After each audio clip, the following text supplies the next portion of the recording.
Welcome back to the cave. We're here on a beautiful spring day. We're going to look at the Corinthian Church, the church that was started in Corinth by Paul.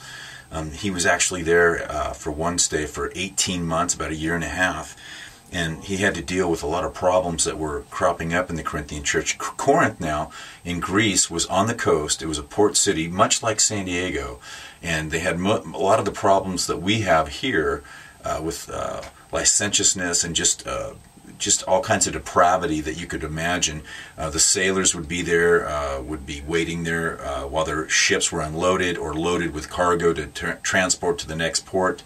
And also they had a inter-isthmus series of rollers where they could roll the boat to the other side of the country of Greece. Anyway, this church at Corinth had a lot of problems. I mean, a lot of flesh was going on in this church. And so we're going to look at one of them here. And I'd like to entitle this Sowing, Watering, and Reaping. And if you look at this, we're looking in Corinthians 3. It says, "So who then is Paul and who is Apollos, but ministers through whom you believed, as the Lord gave to each one? I planted, Apollos watered, but God gave the increase. So then neither he who plants is anything, nor he who waters, but God who gives the increase." So we had the body of Christ in Corinth being divided by their favorite teachers like Cephas, Peter, or Apollos, or some followed Paul, and they're missing. Paul's trying to tell them that they're missing the larger picture, that it's God's the one that's causing the whole growth of the church. And as we go on here, it says that so then neither one who plants is anything, nor he who waters, but God who gives the increase. Now he who plants and he who waters are one, and each one will receive his own reward according to his own labor. For we are God's fellow workers, you are God's field, you are God's building. According to the grace of God which was given to me as a wise master builder, I have laid the foundation, and another builds on it. But let each one take heed how he builds on it, for no other foundation can anyone lay than that which is laid, which is Jesus Christ. Now if anyone builds on this foundation with gold, silver, precious stones, hay, wood, straw, each one's work will become clear, for the day will declare it, because it will be revealed by fire. Now the day, that's important. The day will reveal it. So what day are we talking about? Well, in 2 Corinthians 5, verse 10, actually verse 9, it says this: "Therefore we will make it our aim, whether present or absent from our bodies, to be well-pleasing to him." Actually, in the Greek, it would mean to put a smile on his face. "For we must all appear before the judgment seat of Christ." Now this is what's known as the Bema seat of Christ. And what's interesting here is a lot of pastors are a little bit confused about this, but they make it sound like, of course, Paul's in Corinth, and that's where the Olympic Games started. So yes, there is a Bema seat there for the Olympic Games, and yes, the athletes do stand on that to receive their rewards. But also, it's a judgment seat.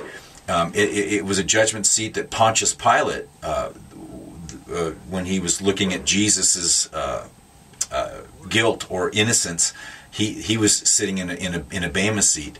It's also at the gates of the city. There's a Bema seat where the head guy of the city, the mayor or whatever you want to call him, would sit at the city gate and pass judgment. You know, people would come and bring their disputes, and he would solve them. So anyway, it says here in verse 10 that "for we must all appear before the judgment seat of Christ." See, we are appearing before a judgment seat. And who's sitting on that seat but Christ?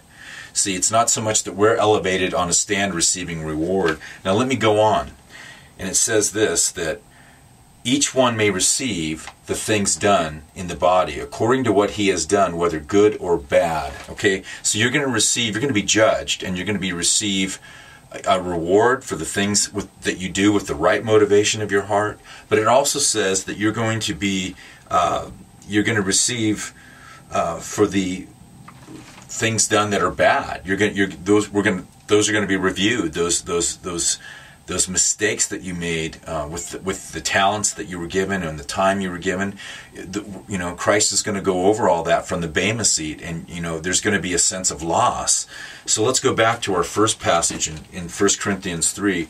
And it says, "The day will declare it, because it will be revealed by fire, and the fire will test each one's work, for what sort it is. If anyone's work which he has built on it endures, he shall receive a reward. If anyone's work is burned, he will suffer loss, but he himself will be saved, yet so as through the fire." So see, we have this picture of our works being tested, not only reviewed whether we did what we did with our time and our talents, but also the motivation of our hearts. They're going to be tested with fire. If they withstand the fire, then we're going to receive rewards, treasures.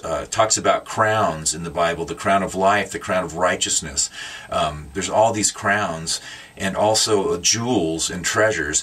But I want you to think about too that we're going to go over those moments when we didn't do so well. We're going to, Christ is going to talk about those times when we kind of failed, and he's going to bring those up, like, well, you had all this time and you didn't do anything with it, or you missed an opportunity here or there, and so it should encourage us to strive to do better, to put a smile on His face. We want to be well-pleasing to God, and so we want to live our lives in a way that is pleasing to Him. And always think about our spiritual motivation, our spiritual reward, sending our treasure on into heaven where moth and rust can't destroy it. And I just think this is an incredible story in 1 Corinthians chapter 3 and also 2 Corinthians chapter 5 verse 10 about the Bema seat. And I have a really special friend, David Corson, who I was being discipled, mentored by him maybe 10, 15 years ago, and he told this great story, this great dream that he had of standing before Christ one day, and he was just so pumped up because he was proud of all the missionary work that he'd done. There's a Bible college in Vanuatu. There's Bible colleges on Maui. There's Bible college. He's been to Nepal. He's been to Afghanistan. He's been, you name it. This guy's been to, I think, almost every country in the world. And so he had a lot to boast of and to be proud of.